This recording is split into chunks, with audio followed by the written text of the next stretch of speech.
Welcome to Choosing and Pursuing Alternative Careers, sponsored by the ABA Career Center and free to its members. Moderating the program today is Kathy Morris. Kathy is founder of Under Advisement Limited and former director of Career Counseling and Placement for Northwestern University School of Law, former director of the ABA Career Resource Center and the Center for Continuing Legal Education. She has decades of experience with guiding law students, lawyers, and law firms, focusing on attorney training and professional development. Kathy, you may proceed with your program.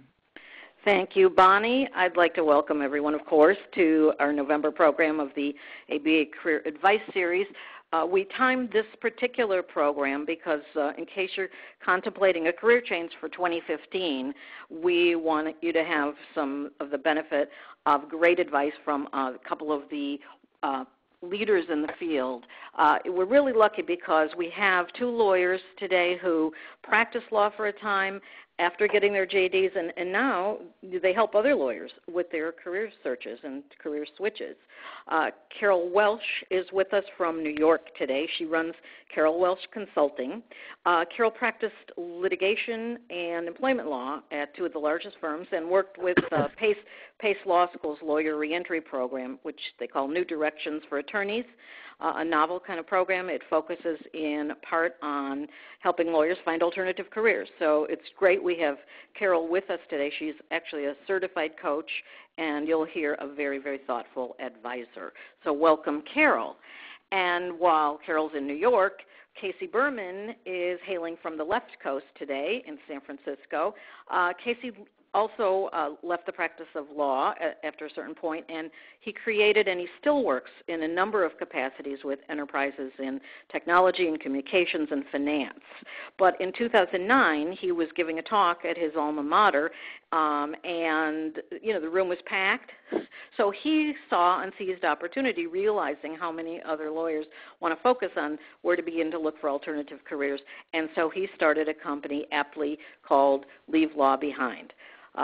As you know, and welcome, Casey, I am the moderator every month if you've been with us before, and we hope if you haven't, you'll be with us again, and I'll be with you as the moderator of the series. So a hearty welcome to all of you, and let me give you a quick run-through our program agenda if you're new to the series. We go through some top issues, and we have some conversation amongst the three of us today. And then we have some tips on the topic, short tips from each of the faculty members. We take your questions. We have an agree-disagree moment where I throw out an idea and the faculty agrees, disagrees, and quickly tells us why. We try to pepper in more of your questions and leave you with some takeaways to think about, things to do after the program, as well as resources on this program, and mention some other ABA resources that we always make available. So with that quickly said, let's get started. And I'd like to throw this out to Casey. Yeah. All right, Casey, we don't want lawyers to make snap decisions about running away from the law, and so right. how do they make sure that they're working on moving to something that they really want? Yeah. Hi everyone, and Kathy, thanks again for putting this together. This is great, and my first response after a lot of writing at leavelawbehind.com and working with clients, and through my own experience since I left the law in 2004. How to begin choosing an alternative career is not to focus on the career, not to focus on the job. I say that because I think a lot of us as lawyers, we've done everything. What I found is we've done everything, quote unquote, right, and we're still unhappy. We took AP classes in high school, and we got the grades in college, and we took the LSAT, and so on. And so what I mean by this is, to begin choosing an alternative career is really to go further upstream to ourselves. Really look inward and not to, I know I'm in San Francisco, but I'm not trying to get foo-foo California on everyone, but, really for the first time in our lives to be selfish, and selfish in a good way, which really look inward at ourselves, find those skills and strengths and enjoyments that we really enjoy that come naturally to us, and through that process, let that inform what jobs we go to, what industries we want to. I think I know I went to law school and didn't really think critically about it. We go because our parents wanted us to go. We go for, ethnic reasons, familial reasons, security reasons. And so my first step in choosing alternative career is to really not focus on the job or the career or any of that, as hard as that may be, because that's where our mind instantly goes, but really to first focus on ourselves. That's so, I think, helpful to everybody. And I also think you talked to us about a few questions that you would suggest people think about, maybe talk about with others. I thought they were really interesting. Can you quickly share those? Sure. So people may be saying, great, Casey, that's awesome. Focus on myself. Now what, right? And there's a lot of questions out there. What did you want to be when you were 8 years old? What's your passion? What did God, or if you don't believe in God, what did the Spirit put you on earth to be, right? And a lot of those questions can actually stress us out, because I know when I was 8 years old, I wanted to play third base for the San Francisco Giants, and I don't really have a passion. So what I've tried to do is really get questions that give you real, actionable answers that don't stress you out or are kind of ambiguous. And so the questions that Kathy, that we've talked about are three. I've written about this before, but really, as you want to go inward and find yourself, you really want to identify those traits and skills that you have that are really tangible, like, oh, right, that is what I'm good at. And the questions to get to those are, one, go to your friends, family, colleagues in a confidential way and say, if you had to compliment me, what would you say I do well? The second one is, what would you or others come to me for advice about? And what do you think I have done in the past, or what do you think I would do for free? Again, compliment me. What do you come to me for advice about? And what do I do now or in the past have I done for free? And these get to your strengths. They get to how people value you, and they get to what you enjoy. And when you get all of these traits and things, you look at them, it's more tangible. What you can then do is really, create this narrative about who you are, kind of like a scouting report for a lot of sports fans out there, what you're good at, what you're not, and then you look at those, and it gives you that audit of who you are as a person, what you're good at, what you enjoy, what comes naturally to you, and then you find jobs and industries that align with that. I mean, I'm all about, instead of us groveling and going after jobs, have the jobs come to you and present themselves to you. Let's shift the paradigm in that sense.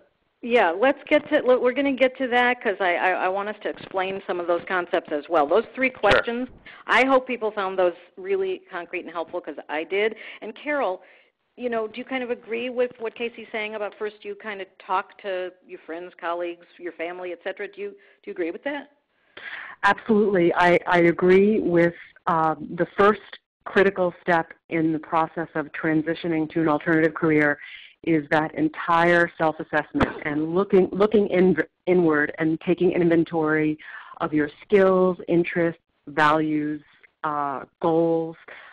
It's a really, really important piece of the process. And a lot of people think, as Casey said, it sounds sort of like a luxurious, sort of self-indulgent thing to do, but it actually makes a lot of sense, in particular when you're trying to market yourself to a prospective employer. If you know yourself very well and your skills and strengths and your personality, you'll be able to communicate better about yourself to others. I also agree. I think Casey's questions are great, and they sort of remind me of the advice that I often give to people to have a personal board of directors.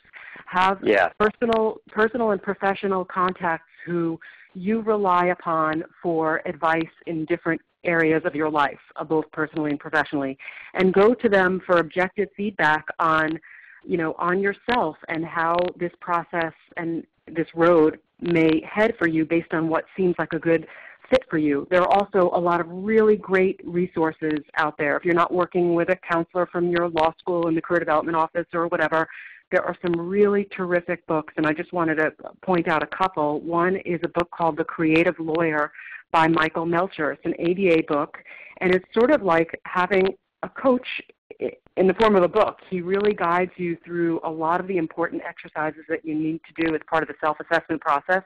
And another one that's really more just anecdotes of lawyers who left traditional practice and pursued alternative careers. It's called Life After Law by Liz Brown, and it's just filled with stories of lawyers and the paths they took to go from traditional practice to an alternative career. You know, I think you gave us, and if people want to look on the site about this series, which is www.ambar.org/advice, Carroll gave us some additional items we might read and an article about creating your career narrative. I think it really helps explain what we're talking about here so far and why it's important to focus on your skills and make sure you know how to convey them well as you decide what that might lead you toward. And for introverts, and many of us are, if you want to do some reading first and some thinking first before you start asking Casey's questions and talking to people, that this Carroll's information kind of gives you a leg up there as well. So Casey, you're looking at your skills, you're figuring out, what you're, who you are and what you enjoy and all those good things.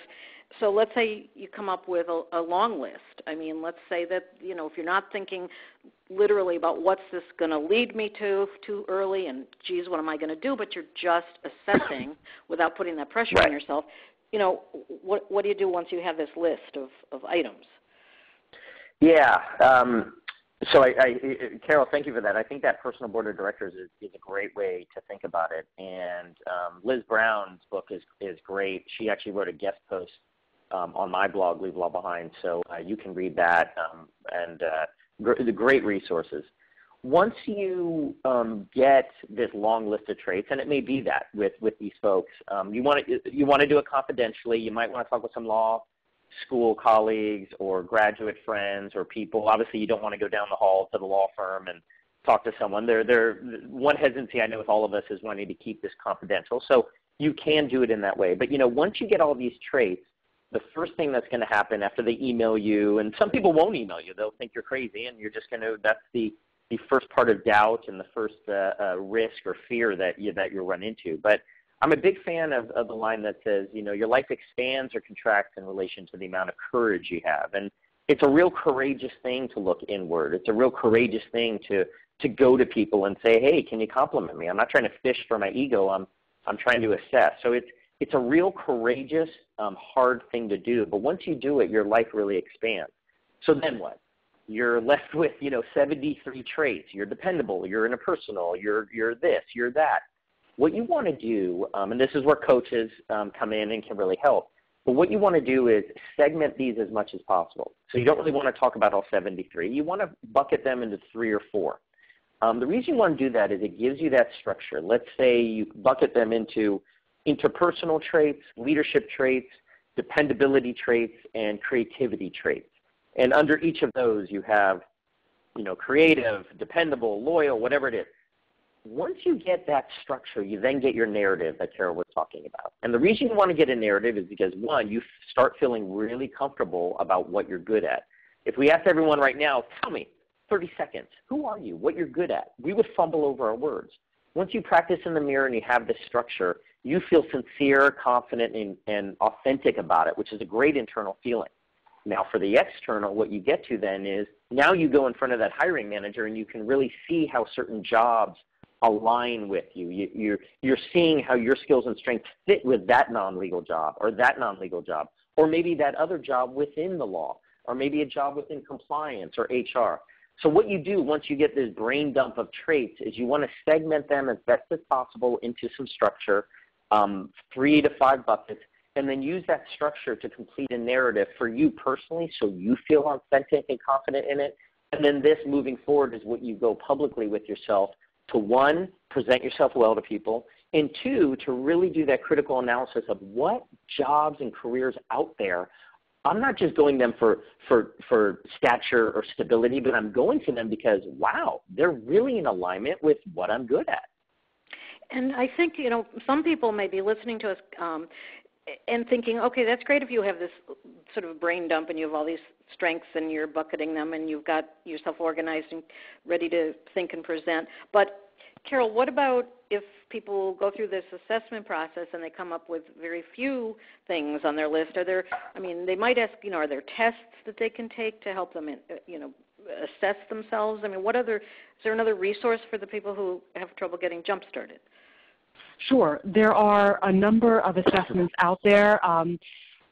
Some can be taken online, and some require a certified administrator to give you the test. One that's become increasingly popular with lawyers is called the Highland Ability Battery, and it measures skills and abilities, and that could possibly help you to identify skills and strengths that you have that you haven't been able to sort of put words to.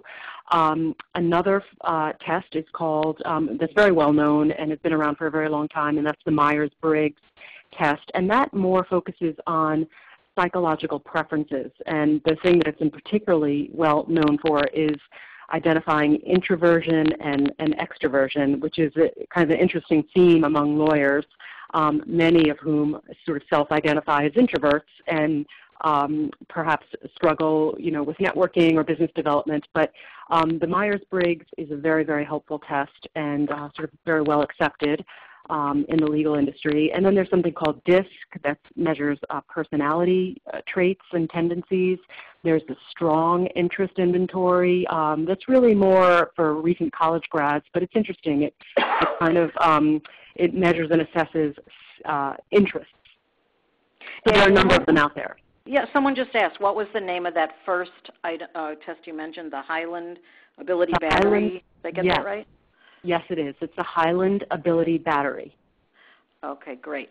And someone also wrote in to share with us that the TKI assessment is also good. So there are all kinds of interesting things. What you don't have to do, I think, is sort of go back to the point where we were maybe, earlier in life, like college, where we really had no idea of our interests, and we were sort of just coming up with things, that, were so broad. Casey, what do you think about that when testing and what it reveals? I think it's great. I think it's a really good way to go. I'm a big believer in that, one, even if you're introverted or different personalities, you're going to be able to go to your community, your network, the folks that know you the best, throughout your life, from early days to your 20s or 30s, and be able to garner some traits from them.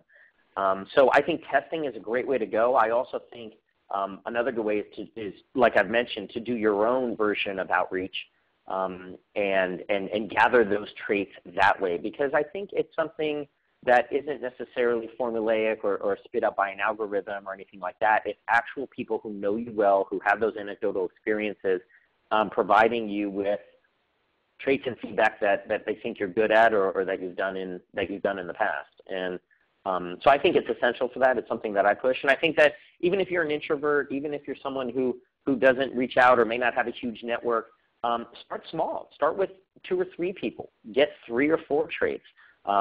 Baby steps are great in this type of thing because it builds momentum, it builds confidence, they're easy to do. It's not all or nothing. And you know what? If you fail or you mess up, all you did was take a baby step. You don't fall that far, and it's easy to pick yourself back up. So, these steps can be done incrementally and really just get the ball rolling. All right, let me help the audience because I'm getting a bunch of questions that are similar. They wanted us to repeat the names of those 2 books and a couple quick questions about the names of these tests. The first was The Creative Lawyer. That's Liz Brown's book. The next one by Michael Melcher. Carroll, what was the name of that book?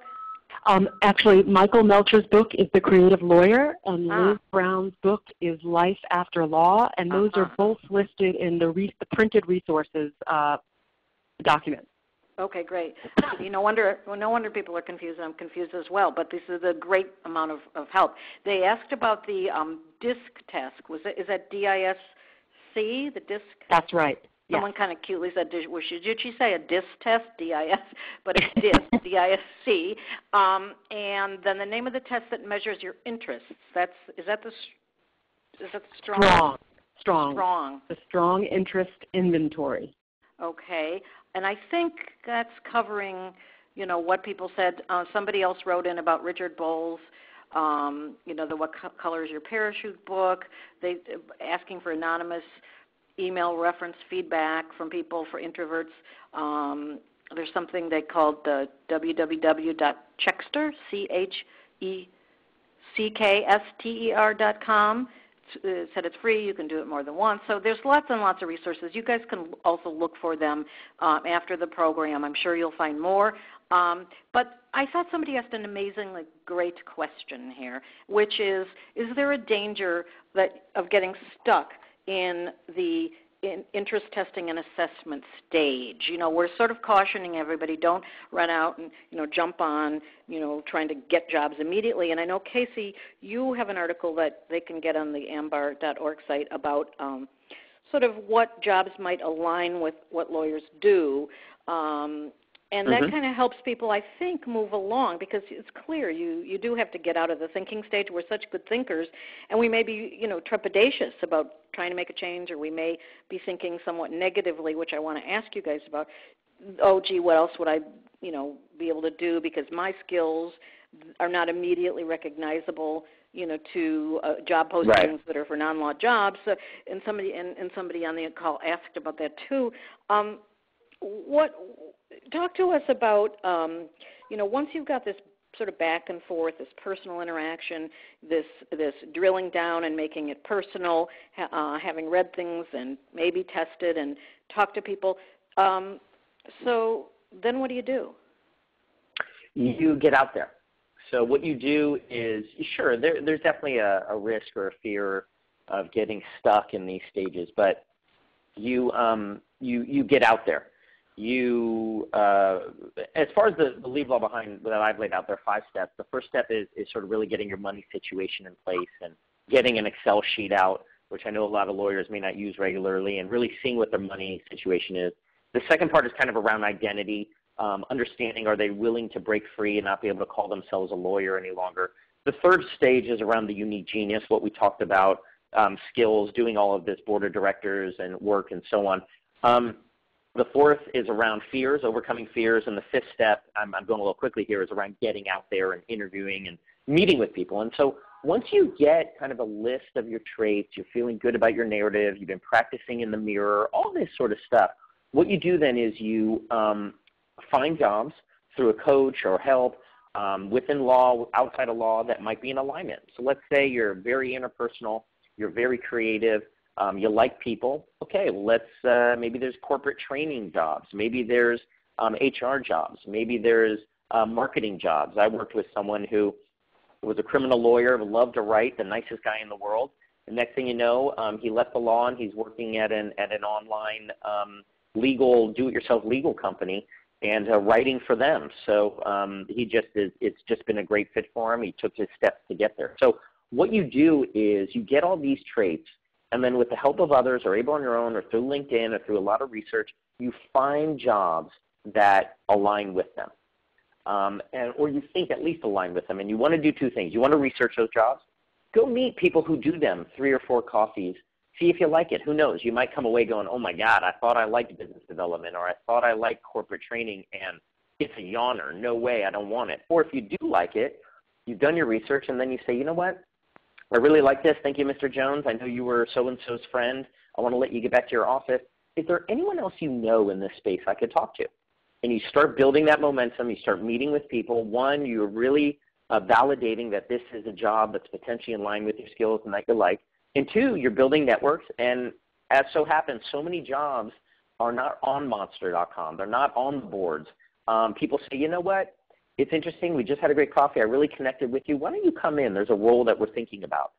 This is after 6 months. It's after researching the space and after meeting with 18 people in that industry. And you look at it and you're like, I really feel good about the space because of all the work I've done. So the question is, once you've got these traits, feeling good about this narrative, you then get out there, talk with people who are in this space, and you see if the space really is something for you. And if it is something for you, you then build your network and contacts that could potentially lead to an opportunity.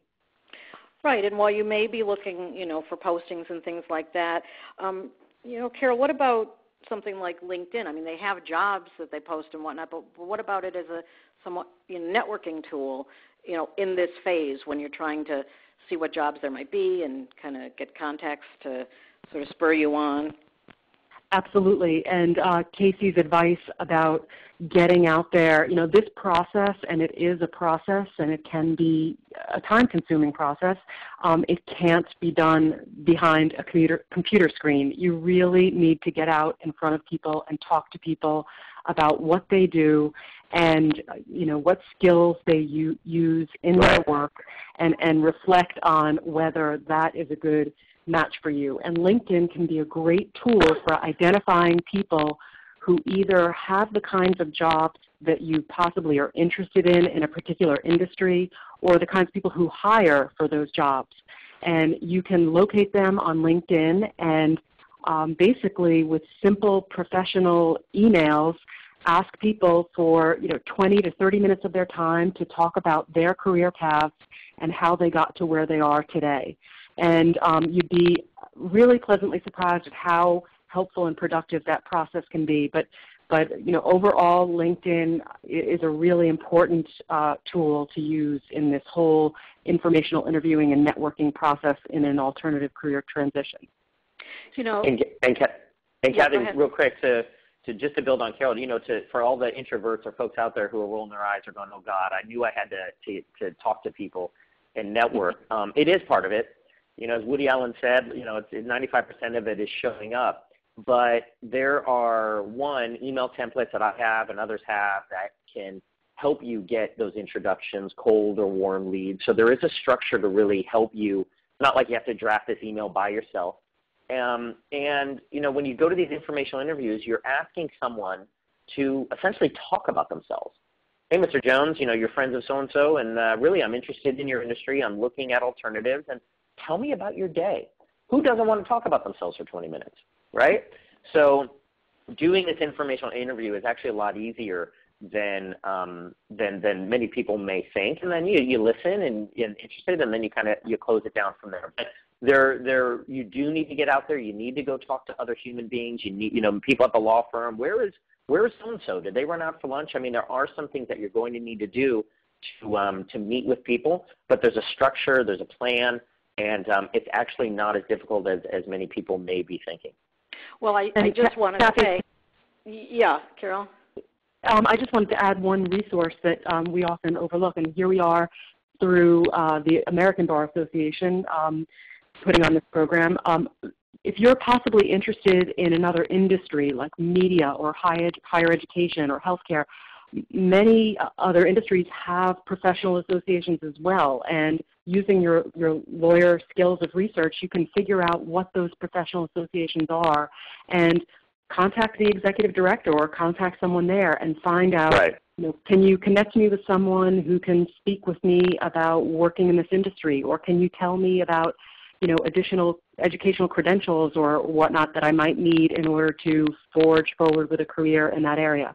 So professional associations are also a great way to unearth information about other careers or industries.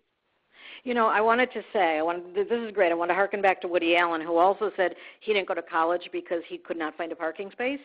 So one of our callers, listeners, made a great point about going back to people you knew from college, because they're not all lawyers and they're doing different things.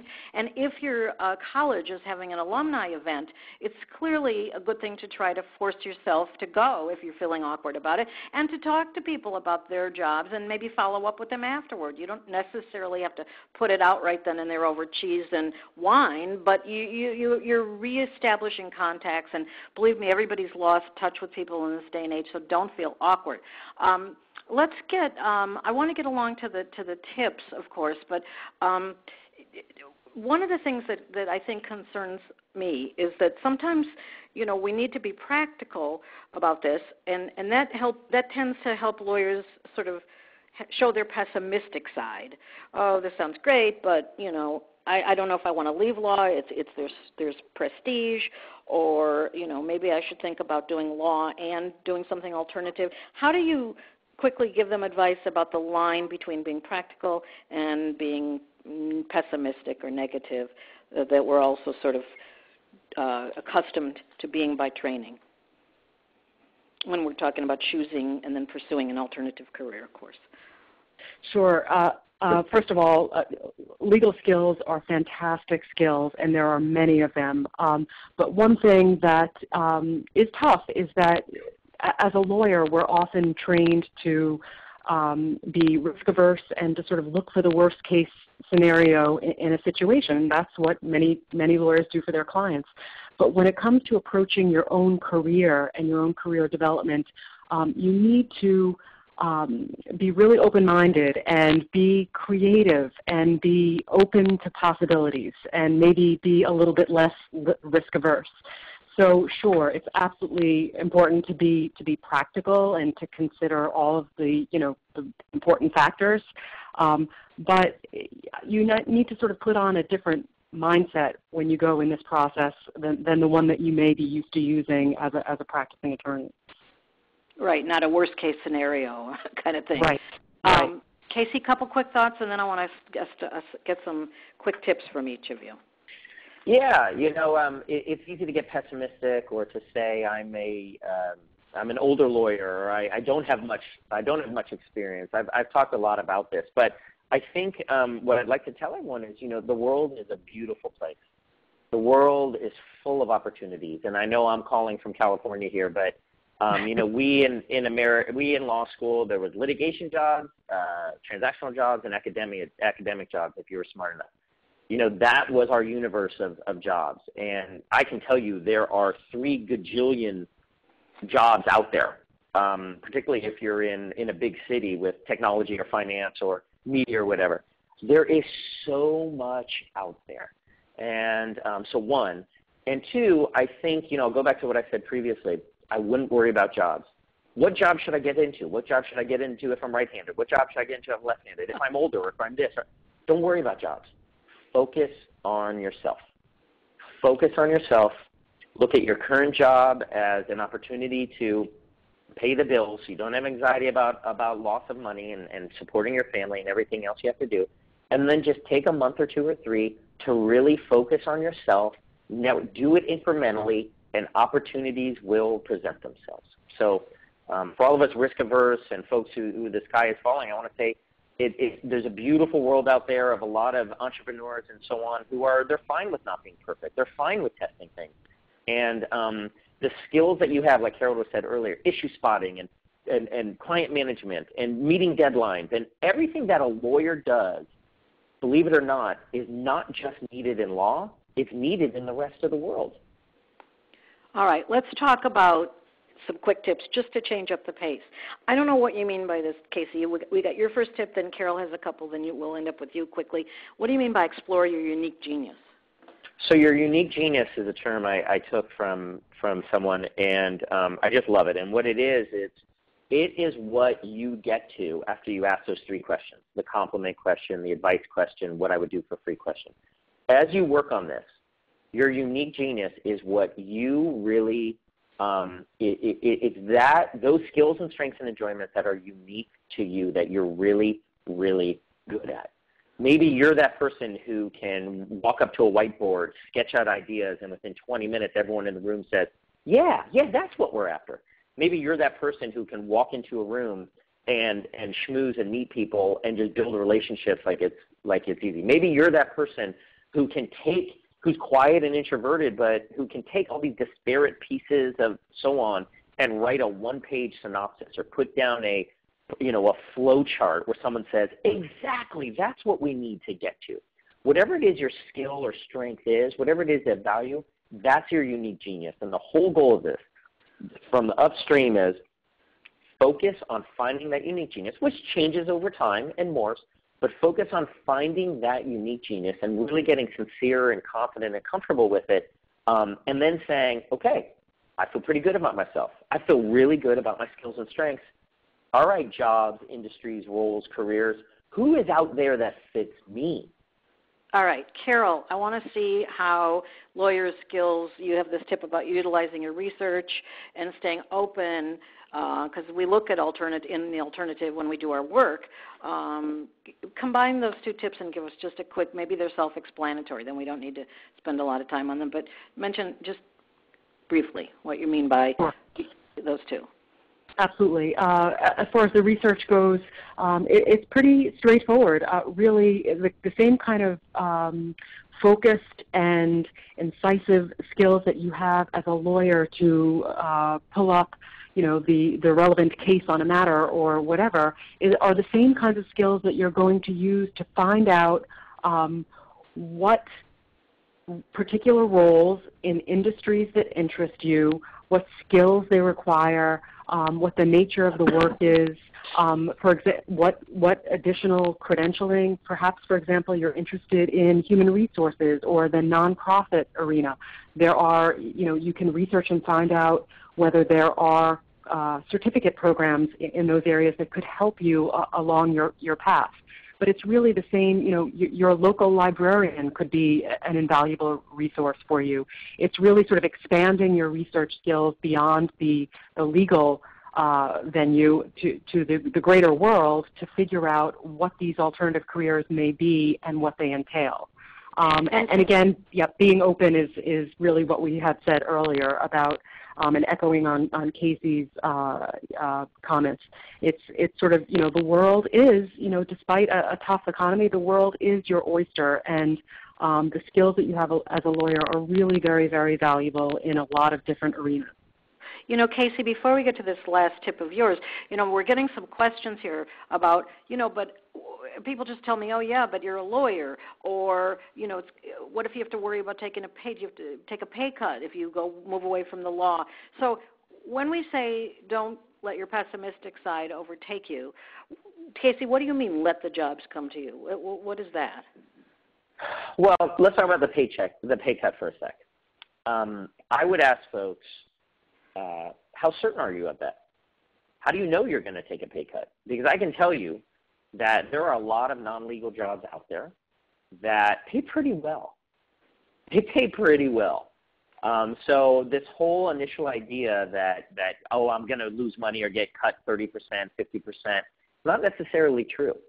And if it is something lower, if you were to match it out on a per hour basis, if you were to see that you get, equity in a company, or there's bonuses, there's a lot of other ways to get paid in the world than just on a salary or billable hours or a contingent fee or something like that. So I would first say that, not to challenge everyone, but to say that as you go into this, really look at the jobs that you're looking at and really see, because I think people will be pleasantly surprised that there are ways to make good money that isn't necessarily a huge pay cut or a pay cut at all. But as far as letting the jobs come to you, when we go after jobs, and I'm simplifying things, but oftentimes we're going after the job because we need stability, we need security, because we want to be at a such and such stage in X number of years, because society says this is a good job, because we believe this is a good job. That's why we'll commute an hour, or that's why we'll work Father's Day, or that's why we'll do all these things, is because of those reasons. And there's a lot of jobs out there that, and those are good reasons, stability, security, and so on. Don't get me wrong. Jobs need to incorporate that. But when I say let the jobs come to you, what I mean is let's start with our skills and strengths, what we're really good at and sincerely feel good about, and then go out to those industries and do the research and meet people. So what happens is you have networked with folks, you feel really sincere about what you're good at, and you really, for instance, you can go to an HR manager at a non-legal job, or maybe even in a house job or some other type of job, and they'll say, yeah, tell me, why do you, Mr. Lawyer, want to leave law? Why are you even good for this job? And you would say, I'm really happy you asked that. I've reviewed my skills and strengths, and I really view myself in three main ways. I'm good at A, I'm good at B, I'm good at C. I've done a lot of work around this. And as I viewed this job description, I feel a really great alignment between my three main skill sets and the 6 requirements that you have in this job. Let me elaborate a bit further. Bam, right? It's that point where the job is almost attracting to you because of all the hard work, the research, and the confidence you have in how good you are and how your skills would be such a good fit for it. Okay, I think that makes sense. I hope that makes sense to the audience, because we're trying to really encourage, I think, sort of taking a leap of faith and kind of trusting that there's a process that you can get involved in. But let's go to agree, disagree. I mean, feeling desperate does that help people make the leap away from the law if they're sort of analyzing and thinking and then they're feeling like they need to get another job? So, does that jumpstart you into the process of being active, or is that something? Does it help? Carroll, do you agree that it helps? Disagree that it helps? If you get to that point. I'm going to strongly disagree with this comment. Desperation is never a good sort of mental and emotional mindset from which to launch a successful transition to an alternative career. Sure, disappointment about your current work situation may be an impetus for change, but you should be taking the leap with more of a mindset of positivity and motivation and, a clear inventory in your mind of what it was in your current role that maybe is not satisfying for you, or, how does it fall short? You should really, just as you should be conducting the self-assessment process that we talked about earlier, you should be taking stock of your current work and what you like and what you'd like to repeat in your next role, whether it's inside, outside, or around the law, and what you'd like to change. So desperation is not a good way to be, and it's definitely something that can be picked up by prospective employers outside the law just as well. They don't particularly want to hire somebody who's just looking to that area as an escape strategy and that they're desperate to get away from law. That's not the way you want to be. All right, and I think some of our listeners are sort of still concerned about the process working and whatnot. So Casey, do you agree? Mm-hmm. Disagree? People really do want to help, even if they're happy lawyers. And you're saying that you want to leave the law. I mean, do people want to help? Agree or disagree? That people want to help? Yeah, people want to help you in your search. I mean, people want to, they're asking us about getting into that active phase, looking for these jobs, talking to people. I mean, are you going to be more running up, against roadblocks, or do people really want to help you, right. Leave the law? What do you On the next slide, yeah, exactly. Yeah.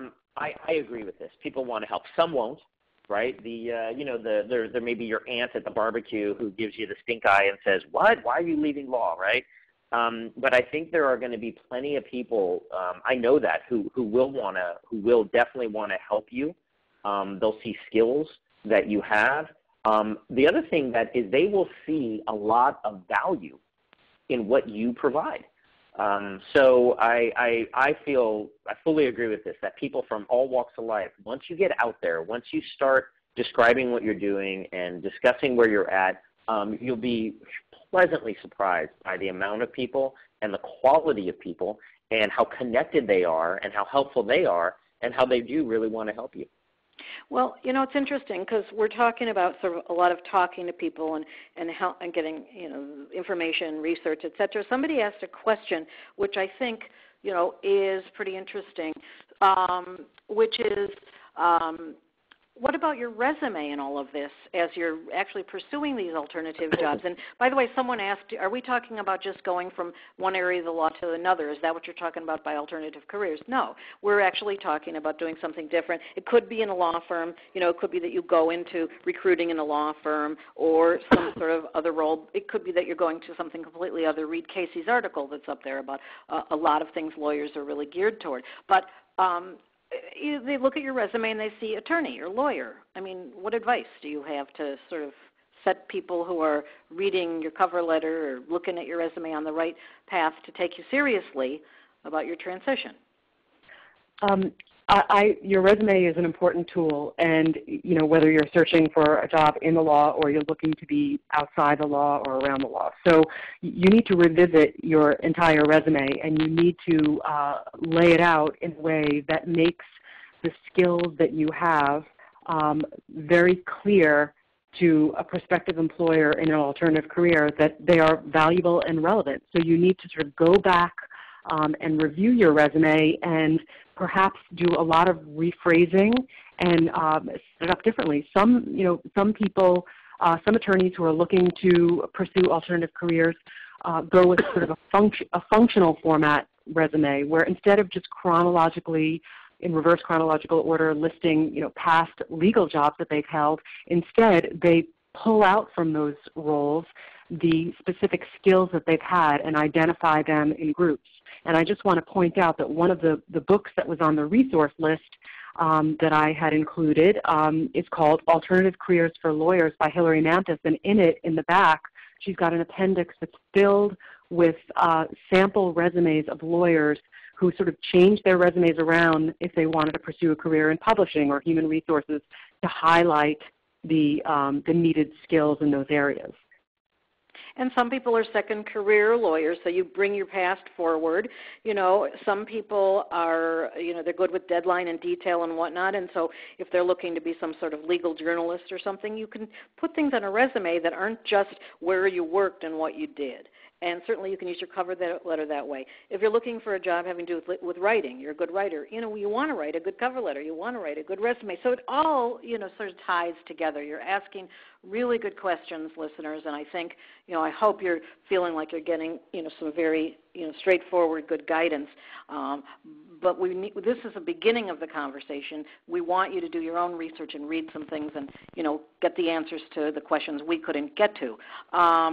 Now, someone said, where's this resource list that we keep referencing? And somebody else asked about Casey's 3 questions. The resource list and other articles that Carroll and Casey have written for us are on www.ambar.org/advice. You can get everything that you need there. We did a prior program last year on alternative careers. Look at that. Listen to that one. It's all free to ABA members, and take advantage of all those resources. And Casey, your 3 questions, would you go over them real quickly, just not to describe them, just say what they were again for the people who maybe came on the call late when you're saying what you start by asking people to help you identify your strengths? Yeah, absolutely. It's one question is, if you had to compliment me, what would you say I do well? The second question is, what would you come to me for advice about? And the third question is, what do you think I might even do for free? Or mom, dad, sister, what have I done for free in the past? Where did I volunteer? So compliment me, what advice do people come to me for, and what do I do for free? Okay, great. Let's see. So I think somebody asked for the link again. You can see all these materials by going on www.ambar.org/advice. If they're not up today, then we're archiving this program, and they'll be up there, shortly. So don't fret. You'll be able to get a hold of these resources and use them well. Again, we can't keep repeating. Some people are saying, now, what were those books Carroll mentioned? But just go on and, take a look at these lists, and they'll help you, kind of know hear the things you may have missed on the call.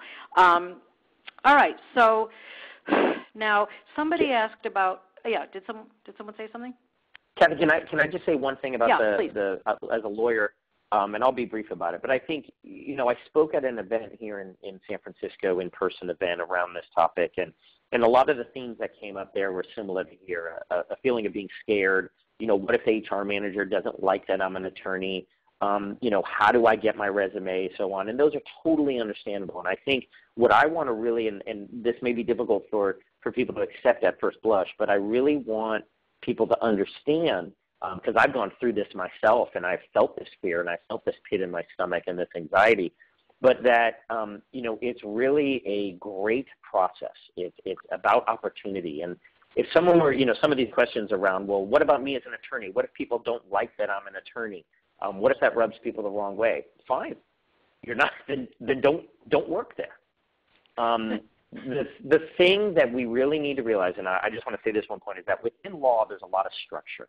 There's a framework. There are deadlines. We have to be 100%, and we need to be perfect, and we need to fit within the guidelines, the rules, the regulations. But if you are to move and transition to another job, there's no OCI. There's no on-campus interview in the real world. There isn't that. It's unstructured. It's more informal. It's about getting to know people. It's about sincerity and authenticity. And so a big leap that we have to make is to say, a lot of these concerns that I have, that it's going to be a scarlet letter that I'm an attorney, that HR manager is going to see right through me, they're going to think I'm not a good lawyer, they're going to wonder why I want to do this. a lot of those fears we have internally, but the real world doesn't see them, might not even be thinking about them. And so we also have to realize that there's less structure. There's a lot of going with the flow, meeting people, and then they call you back 3 weeks, and you didn't even expect this. And they go, I had a great coffee with you. Something's come up. Do you think this might be a fit for you? I've heard it a million times. So I just want to say that a lot of the fear that's coming up here, I totally understand it. I feel it a lot myself. But what's a real positive is that there's those fears kind of are unfounded when you really get out there and see how the non-legal world as well as that recruiting area works. Right, and you can build in a little humor in this too, as opposed to, people think lawyers are so serious and take themselves so seriously. You can say, I've been a practicing lawyer, but I trust and believe you will not hold that against me, that there's so much we can do. I want to talk to you about why I want to follow in your footsteps in terms of what you do. So, Kathy, in the tech world, it's great. In the tech world, it's kind of a badge of honor, like, well, my company got bought or I sold or I moved on and I took some time off and now I want to get back in the entrepreneurial world. And we all go, wow, that dude made a lot of money. He's successful. He was able to take time. Like, it's actually not a bad thing if you take time off and now you are blessing us with and you want to come back and work. Like, there's a narrative that we can really shift if you say, you know what, had a great run at a law firm, did really well, took some time to recalibrate, and now I'm coming to you in this role, done a lot of work on what I think is, and I think I'm good at, and now I'm here. I mean, having some time off or leaving the law firm in many ways to the outside world can be a great thing. And so I think we're trying, to encourage everybody to take seriously the paths that you want to consider. And I think there's a really good final takeaway as we transition to them from Carroll that speaks to this, to the process. Let's go with a couple takeaways from Carroll, and then we'll get two from Casey. And Carroll, why don't you start us off? Sure. Takeaways on the process? Right. Your first takeaway has to do with giving yourself some time. Sure. There are sort of the rule of thumb. If you are looking to work around the law, like in a role in a law firm or working in a law school, the rule of thumb is often it takes at least 6 months for you to make that kind of a transition, and sometimes up to a year. If you're looking to completely leave the law altogether, you need to anticipate that process is going to take over a year. It requires a lot of research and information gathering and conversations and preparation. So it's not something that's done overnight. So once you kind of accept that that's the case, enjoy the process. It's a process of growth and development and really knowing yourself, which is a really, it's sort of a peak experience to know and communicate to others about yourself with confidence and what you have to offer. So allow yourself the time you need. And don't expect that this is something that can be done, within a week's time. Yeah, and I think somebody asked about, well, you're busy, can you get a search firm or a headhunter? We're trying to advise you not to outsource this kind of a life transition, that you really need the time and to really make it personal to you. And headhunters are not usually in the business of doing things that are, sort of beyond someone segueing from one kind of practice of law to another, or from one firm to another. So we want to encourage you to get involved. And on that sense, you're the only one that knows what's kind of non-negotiable for you. Carroll, what do you mean by that as a takeaway? Decide what's non-negotiable. Sure. I sort of referred to it earlier. Basically, when you sit down and you assess what it is about your current role that is making you want to change and pursue something new, take inventory of what you like and enjoy doing and what you hope to be doing again in another role, even if it's in a different shape or form. And sometimes people have things like flexibility or a short commute or intellectual challenge or working independently or working as part of a team. Sometimes they have these certain elements or values that are non-negotiable. They will not trade them off for anything. And others, perhaps they're willing to, to work with a little bit. So what the important thing is to be really mindful and know very well what it is that you are either willing to trade off or what you're not willing to trade off in your next role. Right, and it could be something, a red flag that you then learned, that it was a bad boss that you had. It was bad for you. It was a bad environment. Those are the kind of things to really think on the upside and the downside of what you really want to change. And then what are you going to commit to in terms of, non-negotiables. And that takes, as Casey said, back in the beginning, this takes courage. We want to be encouraging. And this, the three of us on the phone have sort of changed in our practice jobs into advisory roles and do a lot of interesting things like writing and speaking and whatnot. You can do the same thing, whether it's, as Carroll said, inside, outside, or around the law. I think that leads me to you, Casey. You had talked about, for a takeaway, managing your search as you'd manage a project. What do you mean by that? Yeah, what I mean by that is there's a lot of moving parts. There's no magic pill to this, as Carroll mentioned, but there really shouldn't be. This is a fantastic opportunity.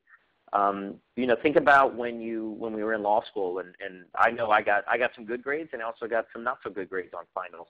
And I know the ones where I did well on a final was when I took the time, I practiced it, I got into it. I might have actually even enjoyed the topic.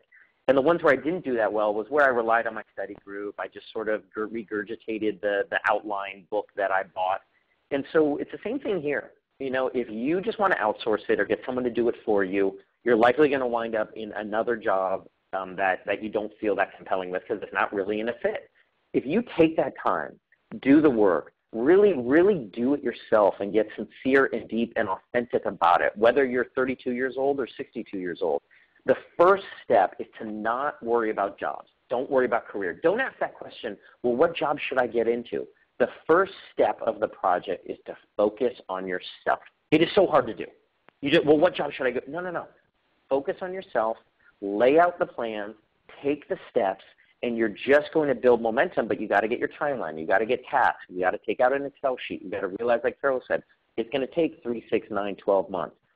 But once you build that momentum, once you actually do that dirty work in the beginning, it just scales and you get this exponential growth, which is just phenomenal. And what really happens is where you end up, you had absolutely no idea that job or role or space even existed. So to even think about what job or in your project plan, think this is where I want to end up in HR or compliance, you're already restricting yourself.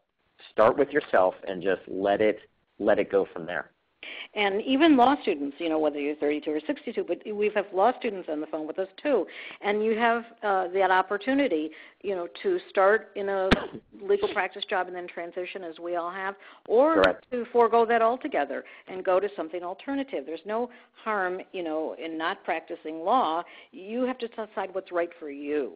And so Correct. in terms of what's right for you and whether people want to help you and whether this process works, what do you mean, Casey, then by be sure to pay it forward? Well, what I mean is what do jobs do? We help people. What do people get paid for? They get paid to help. They add value. And so when you really look at your unique genius, you ask yourself the compliment question, the advice question, the what would I do for free question. What all that really is getting at is what are the things that you do well that help others that they value? That's really it. And people will pay money for that help because they need that help. So as you go through this process, pay it forward once you're in another role or in a happier place. But even as you're going through this process, like we've talked about, help people because maybe you feel good about it. And also, if you help people and people gravitate to it, and you say, oh, my God, I didn't know there was a pain here. When UC Hastings, when I went there in 2009 to talk, I had to take time off, I had to do things. And all of a sudden, I realized all these people need help, and that's where Leave Law Behind came from. So just help people, and you'd be surprised, one, you're doing a great thing, and two, wait a minute, there's a business idea here. People need help. And share the things you heard on this call because, Casey talked about grouping your strengths. Somebody asked, what were those categories? Do you have interpersonal strengths, creativity, dependable strengths, strategic leadership abilities? Share what you heard on this call as you're talking to other people who are also in thinking about changing roles, particularly once you have. Now, I want to, of course, thank everyone, and I will, but I also want to remind you on the call where to look. You look on ambar.org/advice. You can see where we've been in this process, and somebody asked, what if you're not an ABA member? Then it costs a little money, but think about the value proposition about being a member. The thing is that next month being December, going into the holidays, we're talking about how volunteering can enhance your career, whether it's legal work or non-legal work, and it might help enhance your career search, for an alternative. That's one definite way it might enhance your search. So these programs do, have themes of helping you be ready to have the career you want. And sponsoring today and always is the ABA Career Center. And they have a website, ambar.org/careers. You can search for jobs. You can apply for jobs. You can put your resume up there. Employers can post jobs. You can get these email alerts when those are posted. Think of it, the ABA is another important resource for you because the ABA really does want to help you get jobs, enjoy jobs, and have a career that you care about. So finally, again, if you're able to start registering now for the next program, and also we're going to now then be posting the list of topics for 2015 because we've worked ahead now, and we're going to let you know what's coming up. So thank you so much to all of you on the phone and to Casey and Carroll. I thought you were terrific. I'm sure others did. If everybody who is taking the program can stay online and do a quick evaluation for us, that's what will really inform us about what you thought. And so on behalf of the ABA and myself, we really hope to have you with us again for more of these career programs. And we thank you for your time and wish you a happy Thanksgiving.